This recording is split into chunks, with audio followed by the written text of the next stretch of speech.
Terima kasih Anda masih bergabung bersama kami. Pemirsa, pemerintah menargetkan setoran dividen BUMN mencapai 80,8 triliun rupiah dalam rancangan anggaran pendapatan dan belanja negara tahun 2024. Dan jumlah ini lebih rendah dibandingkan dengan outlook dividen 2023 sebesar 81,5 triliun rupiah. Pemerintah menargetkan sektor dividen BUMN mencapai 80,8 triliun rupiah dalam rancangan anggaran pendapatan dan belanja negara tahun 2024.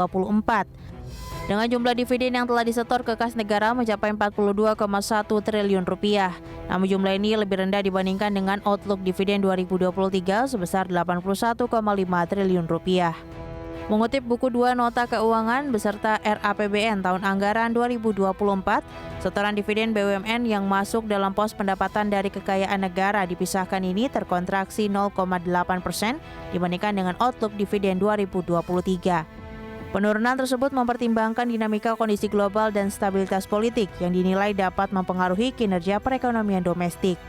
Untuk mencapai target tersebut, pemerintah akan mengambil beberapa langkah kebijakan, mulai dari mendorong transformasi BUMN, pengawasan efektivitas kinerja penyertaan modal negara, mengevaluasi proses penetapan dividen, serta penguatan early warning untuk mendorong kinerja BUMN yang lebih baik. Sementara itu, secara rinci, setoran dividen BUMN untuk tahun 2024 dari perusahaan Go Public sebesar 53,7 triliun rupiah.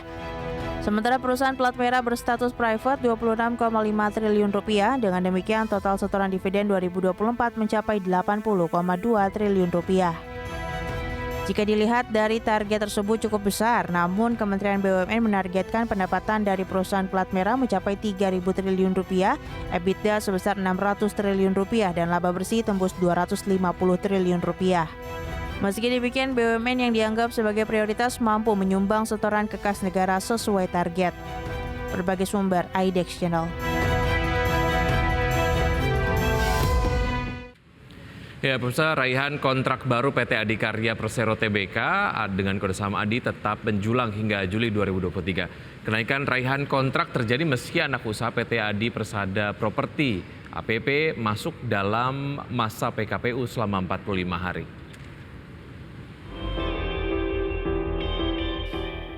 Dikutip dari keterangan perseroan, PT Adikarya Persero Tbk atau ADI berhasil mencatatkan kontrak baru senilai 18,8 triliun rupiah per akhir Juli 2023. Raihan tersebut tumbuh 23% dibandingkan periode yang sama tahun lalu di 15,3 triliun rupiah. Manajemen ADI mengatakan kontribusi per lini bisnis dari kontrak baru tersebut didominasi oleh engineering and construction sebesar 92%, lini properti 3% dan sisanya merupakan lini bisnis lainnya. Berdasarkan tipe pekerjaan, perolehan kontrak baru terdiri dari proyek jalan dan jembatan sebesar 48%, perkeretaapian 20%, gedung 14%, sumber daya air 9%. Adapun skema pembayaran proyek yang diraih sebagian besar melalui progress payment sebesar 90%. Hal tersebut diharapkan dapat mengoptimalisasi arus kas perseroan. Kendati anak usaha masuk masa penundaan kewajiban pembayaran utang atau PKPU, diketahui anak usaha ADI yakni PT Adi Persada Properti atau APP masuk dalam masa PKPU selama 45 hari sejak pembacaan putusan oleh Pengadilan Negeri Jakarta Pusat pada 20 Juni 2023. Proses ini pun sudah mencapai rapat verifikasi tagihan kreditur. Meski demikian, hal tersebut tidak mengganggu kinerja ADI. Berbagai sumber IDEX Channel.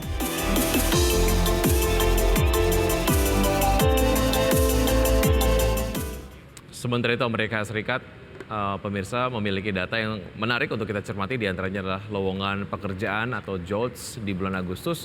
Kemudian juga masih dari Amerika ada data mengenai kepercayaan konsumen di bulan Agustus, dan dari Jerman ada data soal iklim konsumen Jerman di bulan September. Kemudian dari Australia ada pidato asisten gubernur RBA Bullock Uni Eropa, prediksi ekonomi Eropa, dan juga dari Jepang ada tingkat pengangguran di bulan Juli.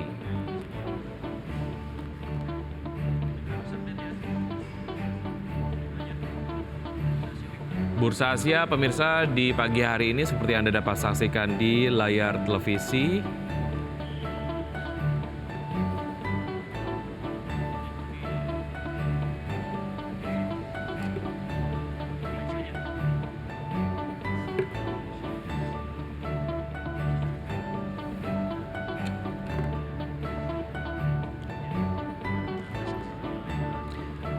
Ya, Bursa Asia pagi hari ini pembukaannya dapat Anda saksikan di layar televisi.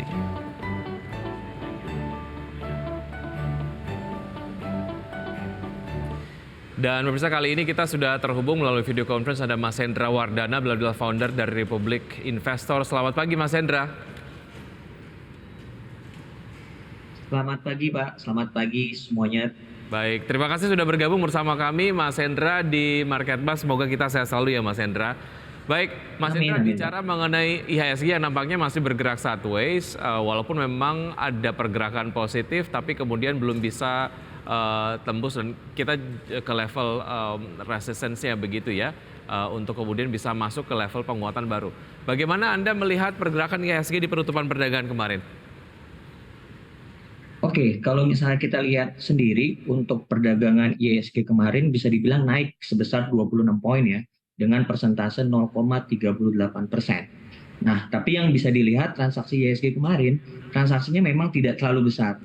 Karena bisa dibilang value-nya hanya sebesar 6,6 triliun. Tapi yang menarik bahwa IHSG hari ini kecenderungan akan menguat sangat besar karena didukung dengan beberapa sentimen-sentimen yang positif. Terutama sentimen terkait dari bursa Amerika, di mana ketiga indeks Amerika, baik itu dari Dow Jones, Nasdaq, dan S&P juga mengalami penguatan. Dengan hal ini membuat pergerakan IHSG akan kecenderungan menguat terbatas dengan menguji area resistennya di level 6.945 dengan range support berada di level 6.860. Baik, artinya memang ada dilihat dari indikator teknikalnya ataupun mungkin dari berbagai macam sentimen yang ada, mungkin bisa dimungkinkan IHSG dapat menembus level baru berikutnya begitu ya? Betul Pak. Seiring dengan beberapa respon positif terkait katakanlah dengan Jerome Powell yang notabene lebih hati lagi untuk menaikkan tingkat suku bunganya. Apalagi kalau misalnya kita lihat angka inflasi di Amerika Serikat sudah bisa dibilang sedikit terkendali, di mana sebelumnya itu lebih dari 9% dan sekarang 3%, dan diprediksi atau diharapkan sampai awal tahun 2024 itu terkendali di 2%. Nah, jadi The Fed ini lebih hati lagi untuk menaikkan tingkat suku bunganya. Nah, hal ini direspon positif untuk bursa Amerika dan bursa Asia khususnya. Baik, level resistance terdekat untuk IHSG menurut Anda ada di level berapa Mas Hendra? Level terdekat IHSG itu ada di level 6.945 Pak. 6.945 dan ada supportnya di level 6.840 dan 6.860. Itu untuk IHSG-nya. Baik, itu at least mungkin akan teraih di akhir Agustus ini atau awal September kira-kira Mas Hendra menurut Anda?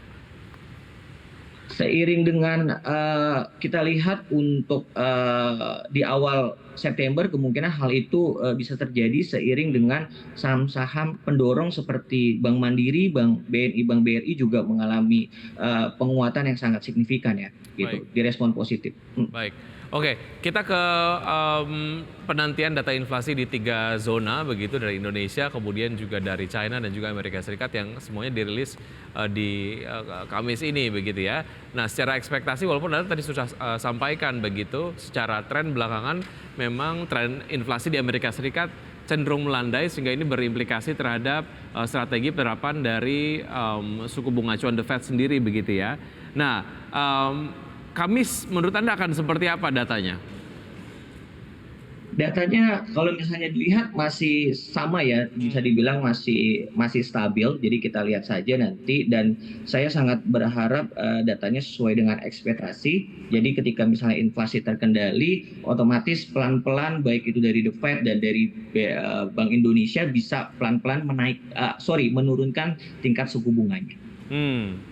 Oke, baik. Dan ini juga mungkin akan berdampak positif terhadap beberapa sektor yang ada di Indonesia begitu ya, yang cukup sensitif terhadap penurunan dari suku bunga acuan yang diterbitkan oleh Bank Indonesia. Baik, beberapa isu menarik lainnya kita akan bahas usai jeda berikut ini. Mas Hendra dan pemirsa tetap bersama kami akan segera kembali.